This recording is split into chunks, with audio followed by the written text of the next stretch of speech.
তো বন্ধুরা দেখতেই পাচ্ছ আমি মালয়েশিয়াতে পাম বাগানে কাজ করি, আর আমি এতটা খারাপ জায়গায় কাজ করি মালয়েশিয়াতে পাম বাগানে কি বলবো। দেখতেই পাচ্ছ আমার সামনে আছে একটা গর্ত, পাশেই আছে একটা পাম গাছ।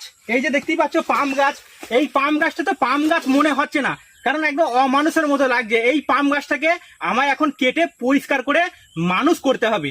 দেখতেই পাচ্ছ পাম গাছ তো নেই, মনে হচ্ছে একটা জঙ্গল।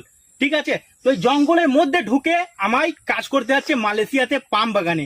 তো চলুন তাহলে এই গাছটা এখন দেখতেই পাচ্ছ কেমন, তো এই গাছটা কাটার পর কতটা সুন্দর লাগে সেটা আমি আজকে আপনাদের দেখাবো। তো চলুন তাহলে আমি তাহলে পাম গাছের ডালগুলো কাটি, ভিডিওটা দেখুন তাহলে। বিসমিল্লাহ।